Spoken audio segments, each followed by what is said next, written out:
태양이 지는 괴경의 노을은 둘 다 못해 서슬 펄업 칼날과도 같았습니다. 천년사직 고려가 무너지고 새로운 왕조의 비릿한 피냄새가 진동할 때 한 남자는 화려한 부귀영화를 뒤로 한 채 차가운 대관령의 눈보라 속으로 몸을 던집니다. 이미 죽은 나라를 향한 충성은 미련한 집착입니까? 아니면 영혼을 걸고 지켜내야 할 숭고한 가치입니까? 그가 꽂은 마른 지팡이에서 푸른 싹이 돋아나던 그날, 멸망한 왕조의 신하는 가문이 새로운 천년을 다시 쓰기 시작했습니다. 그날 송도의 하늘은 유난히도 낮고 무거웠습니다. 마치 500년을 버텨온 고려라는 거목이 쓰러지기 직전 내뱉는 거친 숨소리처럼 회색빛 구름이 만월대의 기와지붕 위로 눅눅하게 내려앉아 있었지요. 바람에는 더 이상 예전의 향긋한 차 향기가 섞여 있지 않았습니다. 대신 비릿한 쇠 냄새와 타다 만재의 냄새가 섞여 사람들의 코끝을 스치고 지나갔을 뿐입니다. 이것이 한 시대가 저물고 있다는 징조가 아니면 무엇이었을까요? 거리는 숨을 죽이고 있었습니다. 왕씨의 성을 가진 이들이 하나둘씩 쥐도 새도 모르게 사라진다는 흉흉한 소문이 개경의 뒷골목을 휩쓸고 지나간 뒤였습니다. 대문을 굳게 걸어 잠근 사대부가의 집들 사이로 간혹 말발굽 소리가 요란하게 울려 퍼질 때면 백성들은 창호지 문틈으로 숨죽여 밖을 내다보곤 했습니다. 그 말발굽의 주인이 누구인지, 서슬 퍼런 칼날이 오늘은 또 누구의 목을 겨누러 가는지 그들은 알고 있었지만 차마 입 밖으로 내지 못했지요. 그 무거운 침묵의 한가운데 삼중대광 인승차사 최문안의 저택이 자리하고 있었습니다. 사랑방의 문은 굳게 닫혀 있었으나 그 안의 공기는 바깥보다 더욱 차갑고 날카로웠습니다. 방 안을 채우고 있는 것은 정막, 그리고 한 남자의 고뇌에 찬 숨소리뿐이었습니다. 최문안은 붓을 든 채 멍하니 허공을 응시하고 있었습니다. 먹은 이미 말라붙어 붓끝이 딱딱하게 굳어가고 있었지만 그는 그것을 새로 갈 생각조차 하지 못하는 듯 보였습니다. 그의 시선은 책상 위에 놓인 아직 뜯지 않은 서찰 한 통에 고정되어 있었습니다. 그 서찰은 이성계의 진영에서 보낸 것이었습니다. 내용을 보지 않아도 짐작할 수 있었습니다. 새 시대를 함께 열자는 달콤한 회유, 혹은 거역할 시 닥쳐올 멸문지화에 대한 은밀한 협박. 이미 며칠 전 그의 오랜 벗이었던 평리 김대감이 그들의 손을 잡고 벼슬을 유지했다는 소식을 들었지요. 또 다른 벗은 끝까지 저항하다가 영모의 누명을 쓰고 차가운 형장의 이슬로 사라졌다는 비보 또한 바람결에 들려왔습니다. 최문안은 천천히 눈을 감았습니다. 충수광의 사위, 부마로서 누렸던 영광과 권세가 주마등처럼 스쳐 지나갔습니다. 화려했던 연회, 왕실의 안위를 논하던 어전회의, 그리고 백성들의 환호. 그러나 그 모든 것은 이제 신기루처럼 흩어지고 있었습니다. 그가 지켜야 할 것은 무엇이었을까요? 이미 기울어진 왕조를 향한 맹목적인 충심이었을까요? 아니면 당장 내일 목이 달아날지 모르는 가족들의 안이었을까요? 나으리. 문 밖에서 들려온 나직한 하인의 목소리에 최문안은 퍼뜩 정신을 차렸습니다. 그 목소리에는 두려움이 잔뜩 배어 있었습니다. 무슨 일이냐? 최문안의 목소리는 갈라져 나왔습니다. 며칠째 물 한 모금 제대로 넘기지 못한 탓이었습니다. 저 대문 밖에서 군졸들이 오고 가며 안을 기웃거리고 있습니다. 분위기가 심상치 않습니다요. 혹여라도. 하인은 차마 뒷말을 잇지 못했습니다. 최문안은 마른 세수를 하며 깊은 한숨을 내쉬었습니다. 올 것이 오고야 마는 것인가. 이성계의 혁명파는 참을성이 그리 많은 자들이 아니었습니다. 회유에 응하지 않는 침묵을 그들은 곧 적대감으로 간주할 터였습니다. 그는 떨리는 손을 뻗어 책상 위에 서찰을 집어들었습니다. 붉은 인장이 찍힌 봉투는 마치 핏방울처럼 선명하게 그의 눈을 찔렀습니다. 이것을 뜯어 답신을 쓴다면 그는 살아남을 것입니다. 아니, 어쩌면 개국 공신이라는 이름으로 더 큰 부귀영화를 누릴지도 모릅니다. 그의 자식들은 멸시 대신 벼슬길에 오를 것이고 가문은 대대로 번창하겠지요. 하지만 그것이 과연 최문안이라는 이름 석자에 부끄럽지 않은 삶일까요? 왕실의 피가 섞인 부마가 왕조를 무너뜨린 역적의 앞잡이가 되다니. 그는 입술을 깨물었습니다. 비릿한 피맛이 입안에 번졌습니다. 그의 뇌리에는 선왕에 인자하던 미소와 자신을 믿고 따르던 수많은 고려의 유생들의 눈빛이 떠올랐습니다. 두문동으로 들어갔다는 72현의 이야기도 들었습니다. 그들은 목숨을 걸고 저리를 지키는데 자신은 이 알량한 목숨 하나 부지하고자 구차하게 무릎을 꿇어야 한단 말입니까? 창호지 문 너머로 해가 뉘엿뉘엿 지고 있었습니다. 붉은 노을이 방 안으로 스며들어 최문안의 얼굴을 붉게 물들였습니다. 그것은 마치 다가올 피바람을 예고하는 듯 섬뜩하면서도 한편으로는 장엄한 고려의 마지막 낙조처럼 느껴졌습니다. 최문안은 결심한 듯 자리에서 일어났습니다. 그의 눈동자가 흔들림을 멈추고 차갑게 가라앉았습니다. 그는 서차를 뜯지 않았습니다. 대신 옆에 놓인 화로의 덮개를 열었습니다. 아직 온기가 남아있는 붉은 숯불이 그를 올려다보고 있었지요. 내 비록 무능하여 나라를 지키지 못했으나 내 영혼마저 팔 수는 없다. 나지막한 독백과 함께 그는 손에 든 서차를 화로 속으로 던져 넣었습니다. 종이는 순식간에 불길에 휩싸였습니다. 검은 연기가 피어오르며 종이가 비틀어지고 붉은 인장이 녹아내리는 모습을 그는 끝까지 지켜보았습니다. 이성계가 보낸 제안은 한 줌의 재가 되어 화로 바닥으로 바스러져 내렸습니다. 이제 돌이킬 수 없습니다. 이 연기가 굴뚝을 타고 나가면 혹은 답신이 없음을 그들이 알게 되면 이 집안은 멸문의 화를 피할 수 없을 것입니다. 선택의 시간은 끝났고 이제는 행동해야 할 시간이었습니다. 이게 아무도 없느냐? 최문안이 방문을 박차고 나오며 소리쳤습니다. 그의 목소리에는 더 이상 망설임이 없었습니다. 마당에서 서성이던 늙은 집사가 화들짝 놀라 달려왔습니다. 예, 나으리. 지금 당장 안채에 기별하여라. 부인과 아이들에게 채비를 하라 이르거라. 짐은 최소한으로 줄이되 사당에 모신 위패와 가문의 족보, 그리고 내가 아끼는 서책 몇 권만 챙겨라. 금부치나 비단 따위는 거들떠보지도 말라.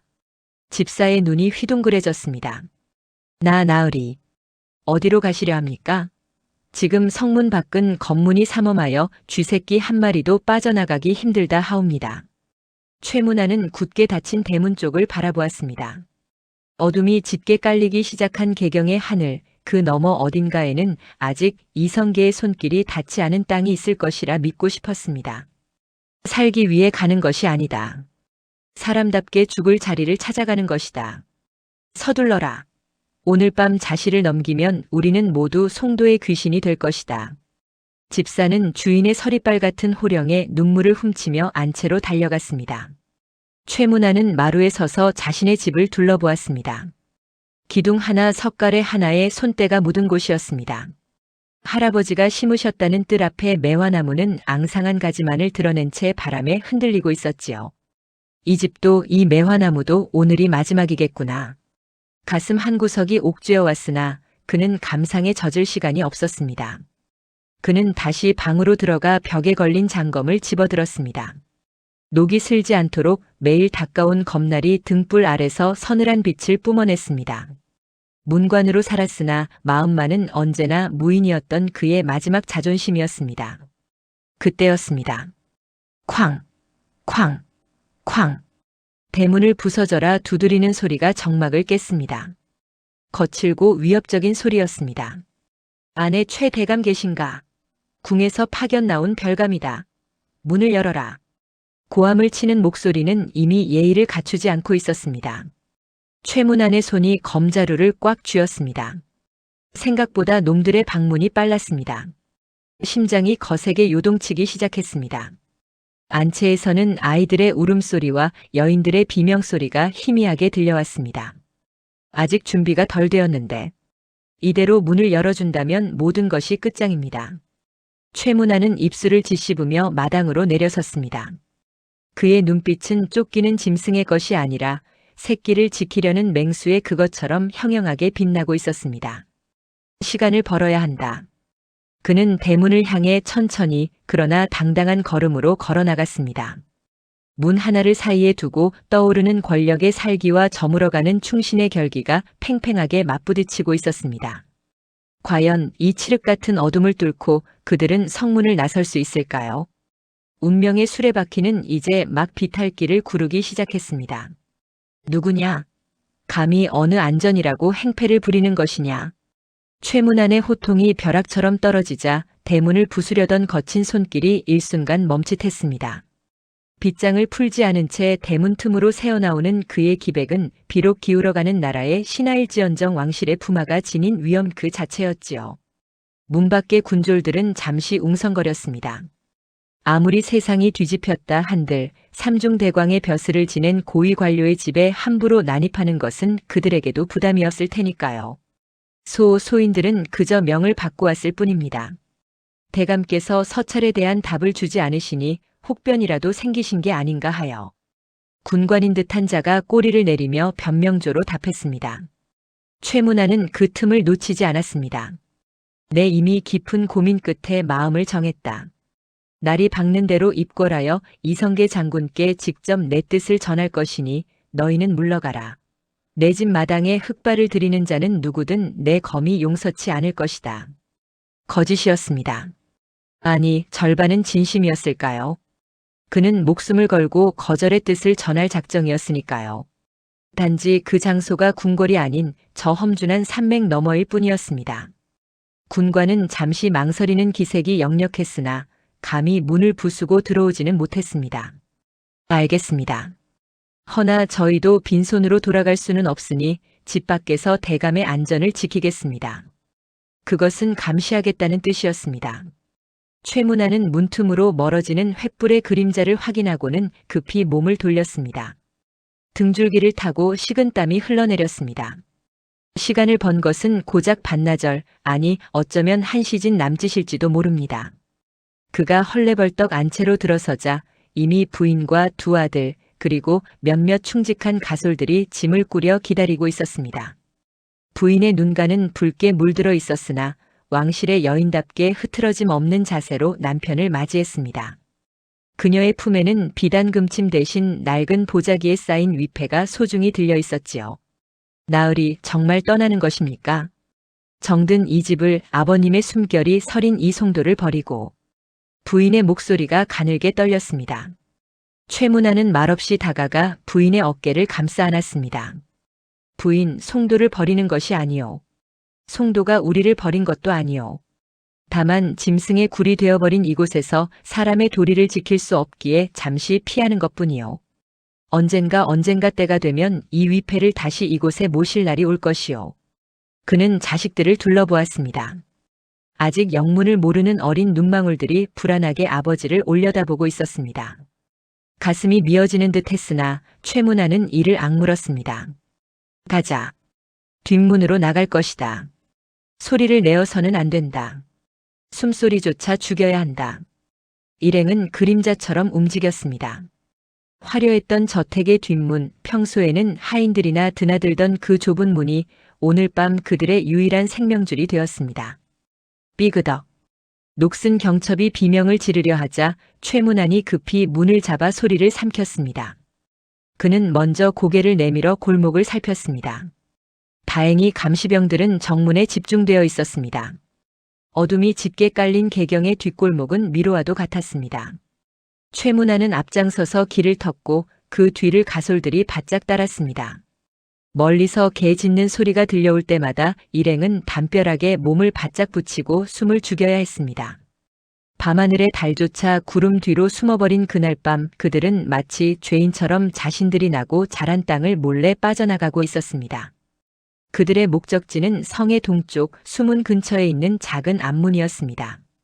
평소 사람의 왕래가 드물어 경계가 허술할 것이라 판단한 곳이었지요. 하지만 그곳까지 가는 길은 멀고도 험했습니다. 아버지, 다리가 아파요. 막내 아들이 칭얼거리는 소리에 최문안은 급히 아이의 입을 막았습니다. 저 멀리 대로변에서 횃불 무리가 지나가는 것이 보였기 때문입니다. 순찰되었습니다. 쉿. 저 불빛이 보이지? 저들에게 잡히면 우리는 다시는 아침 해를 볼 수 없단다. 조금만 참거라. 조금만 더 가면 된다. 최문안은 아이를 자신의 등에 업었습니다. 묵직한 무게감이 등 뒤로 전해져 왔습니다. 그것은 단순히 아이의 무게가 아니었습니다. 가문의 미래 그리고 지켜야 할 핏줄의 무게였습니다. 그는 다시금 다리에 힘을 주었습니다.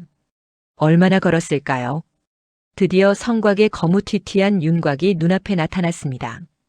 예상대로 앞문 주변은 캄캄했고 별다른 인기척이 느껴지지 않았습니다. 안도의 한숨이 새어나오려던 찰나였습니다. 멈춰라. 어둠 속에서 불쑥 튀어나온 창날이 최문안의 목을 겨누었습니다. 숨어있던 경계병이었습니다. 하나, 둘, 셋 어둠 속에서 모습을 드러낸 병사는 좋기 다섯은 되어 보였습니다. 정보가 샜던 것일까요? 아니면 이성계의 그물이 생각보다 촘촘했던 것일까요? 가솔들이 비명을 삼키며 뒤로 물러섰습니다. 최문안은 아이를 내려놓고 천천히 허리춤에 검으로 손을 가져갔습니다. 누구냐? 야심한 밤에 짐꾸러미를 들고 어디로 가려는 것이냐? 병사들의 조장은 횃불을 들이대며 최문안의 얼굴을 확인하려 했습니다. 불빛에 드러난 최문안의 얼굴을 본 조장의 눈이 커졌습니다. 최 대감마님 아니십니까? 다행히 안면이 있는 자였습니다.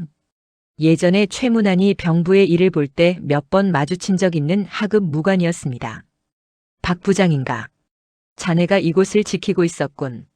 최문안은 짐짓 태연하게 말을 걸었으나 손은 검자루를 놓지 않았습니다. 박 부장의 눈빛이 흔들렸습니다. 그는 최문안의 뒤에 서 있는 겁에 질린 부인과 아이들, 그리고 초라한 행색을 훑어보았습니다. 상황을 파악한 것이지요. 대감마님 위에서 명이 내려왔습니다. 성문을 나가는 모든 자를 막으라고요. 특히 왕씨 일가와 그 친인척들은 절대 보내지 말라 하였습니다. 자네가 나를 막겠다는 것인가? 최문안이 나직하게 물었습니다. 서슬 퍼런 살기가 뿜어져 나왔습니다. 박 부장은 침을 꿀꺽 삼켰습니다. 한때 자신이 우러러보던 상관이자 고려의 충신. 하지만 지금 그를 보내주면 자신의 목이 달아날 수도 있는 상황. 갈등의 침묵이 흘렀습니다. 그때 저 멀리 성 안쪽에서 요란한 말발굽 소리와 함께 고함이 들려왔습니다. 저쪽이다. 동쪽 앞문 쪽에서 인기척이 있었다. 놈들을 잡아라. 최문안의 집을 감시하던 병사들이 뒤늦게 탈출을 알아채고 추격해온 것이 분명했습니다. 횃불의 무리가 뱀처럼 구불거리며 그들을 향해 빠르게 다가오고 있었습니다. 이제 더 이상 지체할 시간이 없었습니다. 박 부장, 자네도 고려의 녹을 먹던 무인이 아닌가. 내 목숨은 내놓을 수 있으나 이 아이들만은 살려야 하네. 길을 비키게. 최문안이 검을 뽑아들며 외쳤습니다. 그의 절박한 외침이 밤 공기를 갈랐습니다. 박 부장은 다가오는 추격대와 최문안의 검을 번갈아 보더니 눈을 질끈 감았습니다. 가십시오, 어서. 박 부장이 병사들에게 눈짓하며 길을 열었습니다. 병사들이 주춤거리며 물러섰습니다. 은혜는 잊지 않겠네. 최문안은 뒤도 돌아보지 않고 앞문을 밀어젖혔습니다. 삐거덕거리는 육중한 문이 열리고 성 밖에 차가운 바람이 확 밀려들어왔습니다.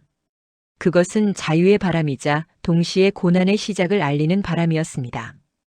일행이 막 앞문을 빠져나와 숲길로 접어들었을 때 등 뒤에서 거기 서라 하는 고함과 함께 화살이 날아와 나무 기둥에 박혔습니다. 픽, 픽, 귓가를 스치는 파공음이 소름 끼치도록 선명했습니다. 뛰어라. 뒤를 돌아보지 말고 무조건 숲으로 뛰어라. 최문안은 부인의 손을 낚아채며 어둠 속으로 내달렸습니다. 심장이 터질 듯이 박동하고 거친 숨소리가 턱 밑까지 차올랐습니다. 익숙했던 개경의 성벽이 점점 멀어지고 앞에는 한 치 앞도 보이지 않는 칠흑 같은 숲이 아가리를 벌리고 기다리고 있었습니다. 하지만 그들은 몰랐습니다. 성박 숲 속에 또 다른 그림자들이 그들을 기다리고 있었다는 것을. 숲을 사이로 번뜩이는 짐승 같은 눈빛들이 헐떡이며 달려오는 최문안 일행을 주시하고 있었습니다. 관군을 피했다 하여 안심하기엔 일렀습니다. 혼란한 시국을 틈타 창궐한 도적대인지 아니면 이성계가 미리 배치해둔 매복조인지 알 수 없는 검은 형체들이 스산한 살기를 띠며 포위망을 좁혀오고 있었습니다. 최문안이 앞장서서 넝쿨을 헤치며 나아가던 순간 발밑에 낙엽 더미가 푹 꺼지는 느낌과 함께 날카로운 파열음이 숲을 울렸습니다. 으악! 선두에 섰던 하인 하나가 비명과 함께 바닥으로 곤두박질 쳤습니다. 함정이었습니다. 그와 동시에 사방에서 횃불이 켜지며 어둠을 몰아냈습니다. 눈부신 불빛 아래 흉악한 무기를 든 사내들이 킬킬거리며 모습을 드러냈습니다. 뒤에는 관군의 추격대가, 앞에는 정체불명의 무리가 그들의 앞길을 가로막은 절체절명의 순간, 최문환은 멈춰섰습니다. 더 이상 물러설 곳은 없었습니다. 그는 떨리는 손으로 검을 고쳐 잡으며 공포에 질린 가족들을 자신의 등 뒤로 숨겼습니다. 그의 눈앞에서 흔들리는 횃불 불꽃이 마치 그를 조롱하듯 일렁거렸습니다. 과연 이 길고 긴 밤이 끝나기 전에 그들은 살아남을 수 있을까요? 그렇기에 이 순간 숲을 가득 메운 것은 밤새의 울음소리가 아니라 날 선 쇠붙이가 부딪히며 내는 서늘한 마찰음뿐이었습니다. 횃불의 붉은 혀가 낼름거리며 어둠을 할길 때마다 최문환의 눈동자 속에는 절망과 분노가 뒤엉킨 복잡한 불꽃이 일렁였지요. 그들을 가로막은 자들은 다행히도 이성계가 보낸 정규군, 즉 철기군은 아니었습니다. 헝클어진 머리카락 사이로 번들거리는 탐욕스러운 눈빛, 녹슨 도끼와 몽둥이를 아무렇게나 쥐고 있는 폼새가 영락없는 화적대였으니까요. 나라가 망해가는 징조는 궁궐의 기둥보다 백성의 밥그릇에서 먼저 나타난다고 했던가요? 개경 근교의 숲속까지 도적들이 창궐했다는 사실은 고려라는 거대한 배가 이미 침몰하고 있음을 보여주는 가장 비참한 증거였습니다. 어이쿠, 이게 누구신가? 비단옷에 폐물을 주렁주렁 매단 꼴을 보니 윗동네에서 한자리 하시던 나으리들이 야반도주라도 하는 모양일세. 우두머리로 보이는 사내가 썩은 이빨을 드러내며 비릿한 웃음을 흘렸습니다. 그의 시선이 최문환의 등 뒤 공포에 질려 파르르 떨고 있는 부인과 어린 자식들에게 끈적하게 달라붙었습니다. 그 노골적인 시선은 칼날보다 더 깊게 최문환의 자존심을 베어냈습니다. 한때 왕실의 부마로서 천하를 호령하던 그가 이제는 이름 없는 산적 따위에게 조롱당하는 처지가 되었으니 말입니다. 최문환은 쥐고 있던 검의 손잡이를 더욱 억세게 움켜쥐었습니다. 손바닥에 배어나온 식은땀 때문에 자칫 검을 놓칠까 두려웠기 때문이지요. 그는 천천히, 아주 천천히 칼집에서 검을 뽑아들었습니다. 스르릉 하는 소리가 밤 공기를 가르자 웃고 떠들던 도적들의 입이 잠시 다물어졌습니다. 그 검은 단순한 무기가 아니었습니다. 선왕께서 하사하신 왕실의 권위와 고려의 혼이 서린 보검이었으니까요. 달빛을 받아 푸른 서기를 내뿜는 검날 위로 최문환의 결기 어린 목소리가 낮게 깔렸습니다. 길을 비켜라. 내 칼에는 아직 짐승의 피를 묻힌 적이 없으나 내 가족을 건드린다면 오늘 밤 기꺼이 그 금기를 깰 것이다. 성우가 낭독한다면 이 대목에서 잠시 숨을 골라야 했을 겁니다. 왜냐하면 그 선언은 용기라기보다는 벼랑 끝에 몰린 가장의 처절한 비명에 가까웠기 때문입니다. 하지만 도적패 두목은 콧방귀를 뀌며 바닥에 침을 뱉었습니다. 선비 나으리께서 칼춤이라도 추시겠다. 얘들아, 저 검이랑 계집들은 챙기고 나머지는 숲의 걸음으로 써주어라. 와! 괴성과 함께 도적들이 달려들었습니다. 바로 그 찰나였지요. 숲의 저편 그들이 걸어왔던 어둠 속에서 대지를 울리는 둔탁한 진동이 전해져 온 것은 두두두두두. 그것은 산짐승의 발소리가 아니었습니다. 잘 조련된 군마 수십 필이 일사불란하게 내달리는 죽음의 박자였습니다. 이성계의 사병들, 그 지독한 추격대가 기어이 냄새를 맡고 따라붙은 것입니다. 도적들이 멈칫하며 뒤를 돌아본 순간 최문환은 본능적으로 깨달았습니다. 이것이 유일한 기회임을. 뚫어라. 뒤를 돌아보지 말고 무조건 앞으로 달려라. 최문환이 고함을 지르며 가장 먼저 앞으로 뛰쳐나갔습니다. 당황한 도적 하나가 도끼를 휘둘렀지만 생존 본능으로 감각이 극도로 예민해진 최문환의 몸놀림을 따라잡을 수는 없었습니다. 허공을 가른 도끼날 아래로 최문환의 검이 섬광처럼 스치고 지나갔고 외마디 비명과 함께 도적의 어깨에서 붉은 피가 솟구쳤습니다. 혼란은 순식간에 숲을 아수라장으로 만들었습니다. 앞에서는 도적들이, 뒤에서는 관군들이 들이닥치는 기막힌 상황. 그러나 역설적이게도 이 혼돈이 그들을 살렸습니다. 횃불을 들고 나타난 관군의 기마대가 도적들을 최문환 일행의 호위 무사로 착각하고 무차별적인 화살을 날려댔기 때문입니다. 이놈들이 감히 역적을 비호해? 한 놈도 살려두지 마라. 관군의 장수가 소리쳤고 쏟아지는 화살비 속에서 도적들은 영문도 모른 채 비명을 지르며 쓰러져 갔습니다. 그 아비규환의 틈바구니를 최문안과 그의 가족들은 짐승처럼 네 발로 기고 구르며 빠져나갔습니다. 덩굴 가시에 옷이 찢겨 살점이 떨어져 나가는 고통도 발목을 접질린 통증도 느낄 겨를이 없었지요. 오직 살아야 한다는, 살아서 이 핏빛 시대를 증명해야 한다는 일념만이 그들의 심장을 거칠게 펌프질할 뿐이었습니다. 얼마나 달렸을까요? 등 뒤에서 들려오던 칼부림 소리와 비명 소리가 아득한 바람 소리에 묻혀 희미해질 무렵 최문안은 비로소 거친 숨을 몰아쉬며 멈춰 섰습니다. 동이 트고 있었습니다. 하지만 그 새벽빛은 희망의 색이 아니었습니다. 밤새 짙은 어둠이 가려주었던 그들의 초라한 몰골을 적나라하게 드러내는 잔인한 조명이었지요.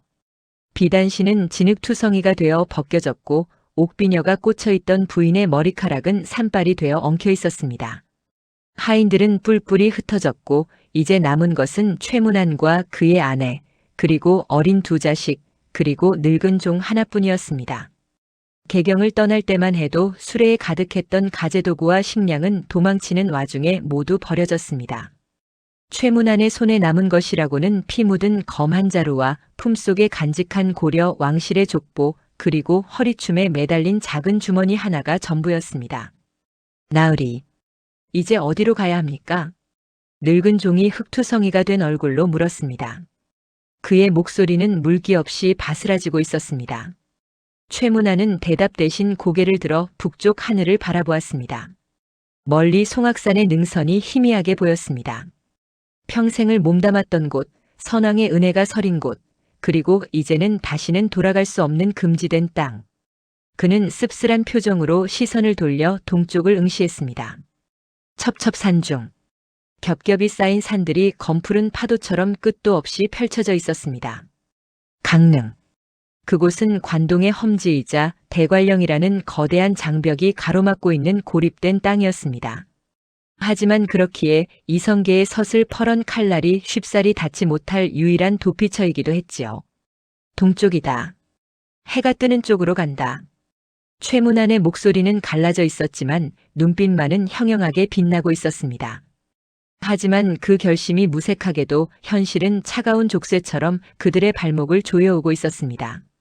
그대로는 이미 새 왕조의 군사들이 쫙 깔려 있을 터, 그들이 선택할 수 있는 길은 짐승들이나 다니는 험준한 산길 뿐이었습니다. 그때부터 시작된 여정은 고난이라는 단어로는 부족한 처절한 사투였습니다. 잘 닦인 역참도로는 꿈도 꿀 수 없었습니다. 그들은 낮에는 바위 틈이나 우거진 덤불 속에 숨어 숨죽여 울고 밤이 되면 달빛의 의지의 산을 넘어야 했습니다. 배고픔은 추위보다 더 무서운 적이었습니다.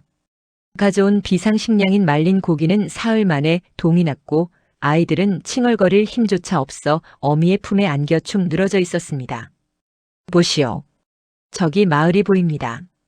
닷새째 되던 날 밤 산등성이를 넘던 늙은 종이 산 아래 희미하게 반짝이는 불빛을 가리켰습니다. 작은 촌락이었습니다. 밥 짓는 연기가 모락모락 피어오르는 평화로운 풍경. 며칠을 굶은 아이들의 눈이 순간 번쩍 뜨였습니다. 부인 역시 간절한 눈빛으로 최문안을 바라보았지요. 따뜻한 구들장에 몸을 녹이고 거친 보리밥이라도 한 숟가락 얻어먹을 수 있다면 영혼이라도 팔 수 있을 것 같은 심정이었을 겁니다. 하지만 최문안은 고개를 저었습니다. 안 돼요. 민가에 내려가는 순간 우리는 발각될 것이요. 하지만 나으리 아기씨들이 굶어 죽게 생겼습니다. 물 한 모금이라도. 부인의 애원 섞인 목소리에도 최문안은 단호했습니다. 지금 조선 팔도에는 방이 붙었을 것입니다. 고려의 잔당을 신고하면 포상을 내리고 숨겨주면 삼족을 멸한다는 무시무시한 포고문 말입니다. 순박해 보이는 저 시골 마을의 촌부조차도 현상금이 걸린 도망자를 보는 순간 눈빛이 어떻게 변할지 알 수 없는 노릇이었습니다. 불신. 그것은 난세가 인간에게 심어주는 가장 슬픈 질병이었습니다. 결국 그들은 마을을 우회하여 다시 캄캄한 숲길로 들어서야 했습니다. 아이의 입을 틀어막아 울음소리를 삼키게 하고 마을 어귀의 개 짖는 소리에 화들짝 놀라 가슴을 쓸어내리면 그들은 죄인처럼 어둠 속을 걸었습니다. 죄라고는 단지 두 임금을 섬기지 않겠다는 신념을 지킨 것뿐인데 세상은 그들을 가장 흉악한 범죄자 취급을 하고 있었지요. 그렇게 며칠을 더 걸었을까요? 굶주림과 피로로 정신이 혼미해질 무렵 그들의 앞을 가로막은 것은 거대한 강줄기였습니다. 임진강의 지류 한탄강이었습니다. 깎아지른 절벽 아래로 시퍼런 물살이 소용돌이치며 흐르고 있었는데 어제 내린 비로 물이 불어나 강폭은 평소보다 훨씬 넓어 보였습니다. 다리는 끊어져 있었고 나루터에는 사공도 배도 보이지 않았습니다. 뒤에는 추격대, 앞에는 물이라. 최문화는 허탈한 듯 중얼거렸습니다. 강 건너편은 짙은 안개에 쌓여 보이지 않았습니다. 마치 그들의 암울한 미래처럼 말입니다. 그런데 그때 강변 갈대밭 사이에서 부스럭거리는 소리가 들렸습니다. 바람 소리라고 하기에는 너무나도 인위적인 누군가의 발자국 소리였습니다. 최문화는 즉시 가족들을 바위 뒤로 숨기고 다시 검을 뽑아들었습니다. 광군일까? 아니면 또 다른 산적대일까? 긴장감으로 팽팽해진 공기 속에서 갈대숲을 헤치고 나타난 것은 뜻밖의 인물이었습니다. 삿갓을 깊게 눌러쓴 한 노인이 등에는 커다란 지게를 지고 그들을 빤히 쳐다보고 있었던 것입니다. 노인의 눈빛은 묘했습니다. 도망자의 행색을 한 그들을 보고도 놀라는 기색이 없었고 그렇다고 저기를 드러내지도 않았습니다. 그저 깊은 주름 사이에 박힌 눈동자로 최문안의 허리춤에 매달린 옥패를 뚫어지라 응시할 뿐이었습니다. 흑투성이가 되었어도 왕실의 문양이 선명한 그 옥패를 말이지요. 강을 건너시려는 게요. 노인의 목소리는 마른 장작이 타는 듯 거칠었지만 그 속에는 기이한 울림이 있었습니다. 최문안이 경계를 늦추지 않은 채 묵묵부답으로 있자 노인은 삿갓을 살짝 들어 올리며 의미심장한 말을 던졌습니다. 나룻배는 관가놈들이 다 부수어 놓았소. 허나 물길을 아는 이라면 건너지 못할 것도 없지. 다만 노인이 잠시 말을 멈추고 혀를 쯧쯧 찼습니다. 건너편 숲에는 이리 때보다 더 무서운 놈들이 진을 치고 있다는 소문이 돌더이다. 새 나라의 높은 분들이 보낸 사냥개들이라던가. 그래도 가시겠소? 그것은 경고였을까요? 아니면 시험이었을까요? 최문화는 노인의 눈을 정면으로 마주 보았습니다. 지금 이 노인을 믿지 않는다면 그들은 꼼짝없이 뒤쫓아오는 추격대에게 잡히거나 강물에 몸을 던져야 할 판이었습니다. 가야 합니다. 길이 없다면 만들어서라도 가야 합니다. 최문안의 대답에 노인의 입가에 희미한 미소가 번지는 듯 했습니다. 길을 만드는 자라. 거참 오랜만에 들어보는 기백이구려. 따라오시오. 내 숨겨둔 쪽배가 하나 있으니. 노인은 지게를 고쳐 메고 갈대숲 깊은 곳으로 성큼성큼 걸어 들어갔습니다. 최문안은 잠시 망설였지만 이내 결단을 내린 듯 가족들에게 손짓했습니다. 흔들리는 조각배 하나에 몸을 싣고 넘실대는 강물 위로 나아갈 때 차가운 강바람이 최문안의 뺨을 때렸습니다. 강물은 검고 깊어 마치 멸망한 왕조의 한을 품고 있는 듯 했습니다. 이 강을 건너면 정말 그들을 기다리고 있는 것은 무엇일까요? 노인의 말대로 사냥개들이 이빨을 드러내고 기다리고 있을까요? 아니면 잠시 쉴 수 있는 기적 같은 안식처가 나타날까요? 배가 강 중간쯤 이르렀을 때 갑자기 강 건너편 숲에서 날카로운 호각 소리가 길게 울려 퍼졌습니다. 삐익! 그 소리는 물새의 울음소리가 아니었습니다. 매복해 있던 병사들이 서로에게 보내는 신호, 바로 그것이었습니다. 노인의 삿갓 아래 그림자가 짙어졌습니다. 그리고 그가 노를 젓던 손을 멈추고 낮게 은조렸습니다. 이런 냄새를 맡은 모양이구려. 물살은 거세지고 배는 강 한가운데 덩그러니 떠 있었습니다. 저 멀리 강둑 위로 횃불들이 하나둘 켜지기 시작했습니다. 마치 도깨비불처럼 춤추는 그 불빛들은 점점 그들이 탄 쪽배를 향해 다가오고 있었지요. 강물은 그들의 공포를 먹고 자라난 괴물처럼 검고 거대하게 넘실거렸습니다. 강 건너편에서 춤추는 횃불의 행렬은 마치 저승사자가 든 초롱불마냥 섬뜩하게 다가왔지요. 뱃사공 노인의 손놀림이 빨라졌습니다. 노가 물살을 가를 때마다 삐걱거리는 소리가 났지만 거센 강바람 소리에 묻혀 다행히 저들에게는 들리지 않는 듯 했습니다. 엎드리시오. 고개를 들면 화살바지가 될 뿐이요. 노인의 낮은 호통에 최문화는 부인의 어깨를 감싸 안으며 배 바닥으로 몸을 낮췄습니다. 차가운 강물이 나무 판자 틈으로 스며들어 옷을 적셨지만 지금은 그 냉기를 느낄 겨를조차 없었습니다. 휙휙. 바람을 가르는 소리가 귓가를 스쳤습니다. 눈먼 화살 한두 발이 어둠을 뚫고 날아와 강물에 처박히는 소리였습니다. 적들은 아직 그들의 정확한 위치를 파악하지 못한 채 강 중앙을 향해 위협 사격을 가하고 있는 것이 분명했습니다. 저 바위 뒤로 돌아가야 하오.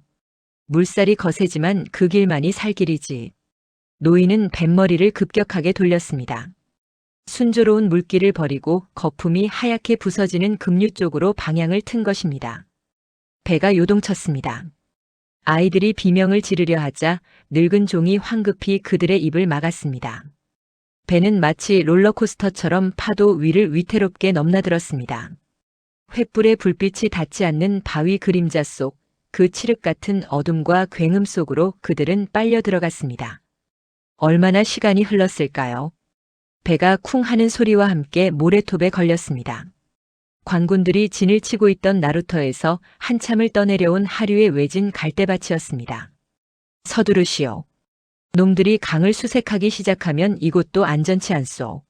노인은 삿갓을 고쳤으며 지게를 짊어졌습니다. 최문화는 젖은 옷을 털며 노인을 향해 깊이 고개를 숙였습니다. 이름 모를 이 은인이 아니었다면 고려 충신의 핏줄은 이 차가운 한탄강 바닥에서 끊어졌을 테니까요. 어르신, 이 은혜를 어찌 갚아야 할지. 은혜는 무슨. 그저 살아서 이 미친 세상을 똑똑히 지켜보시오. 그것이 갚는 길이요. 노인은 그 말만을 남기고 안개 속으로 호련히 사라졌습니다.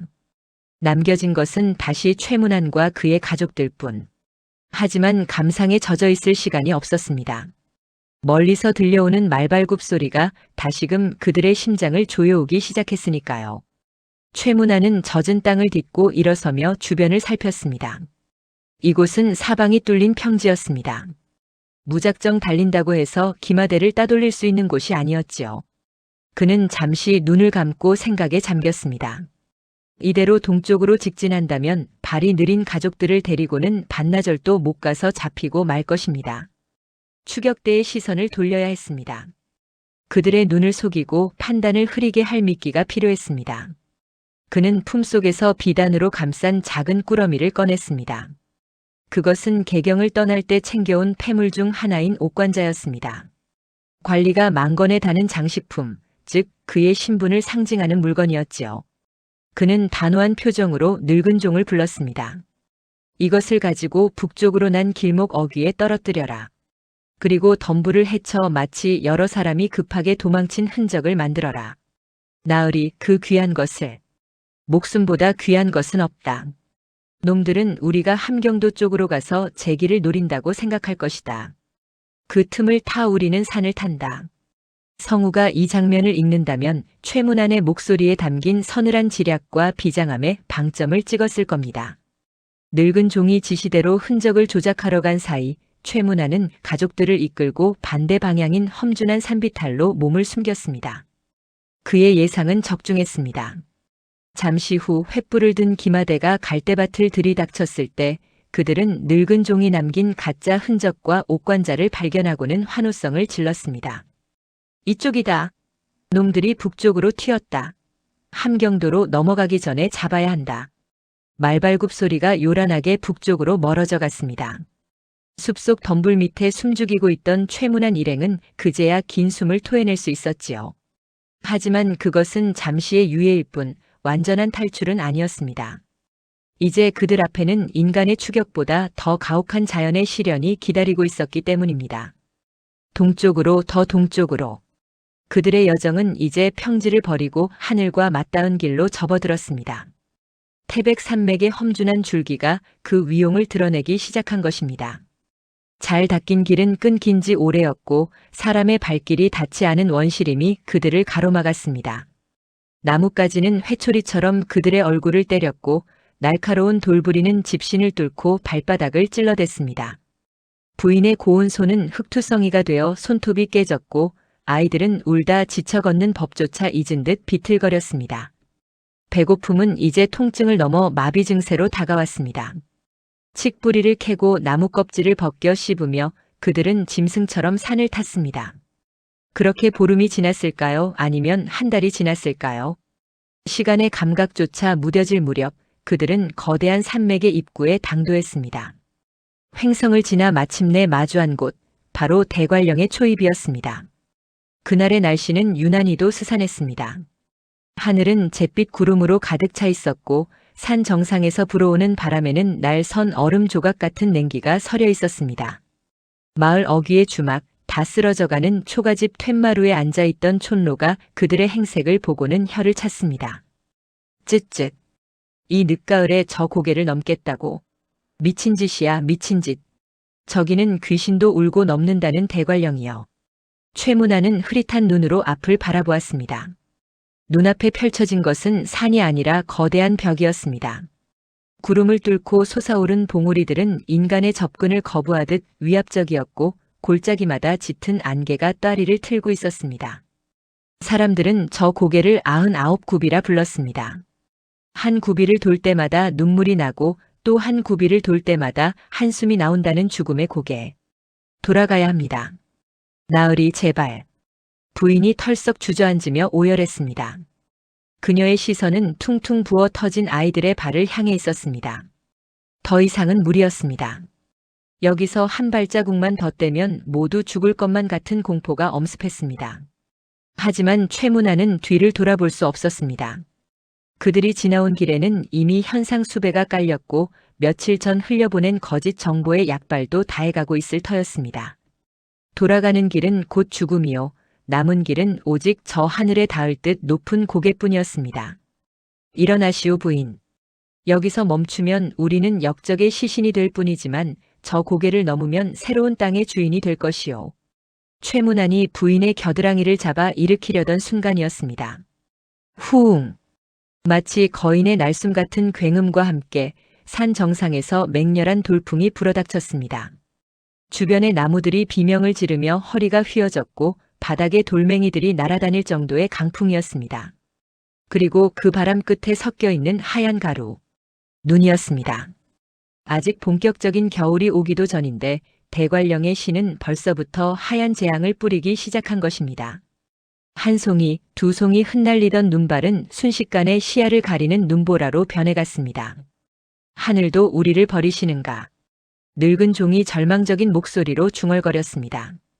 촐로의 경고대로 대관령은 입구에서부터 그들에게 아가리를 벌리고 있었습니다.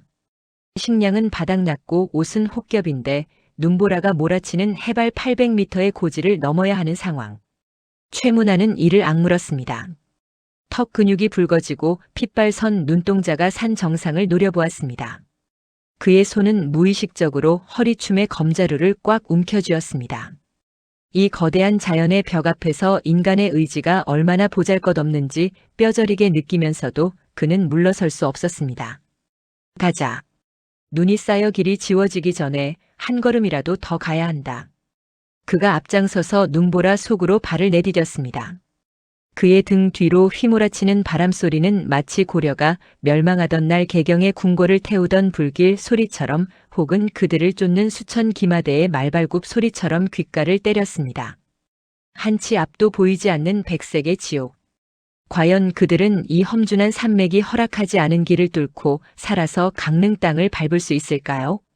아니면 이름 없는 눈무덤이 되어 영원히 이 고개에 묻히게 될까요?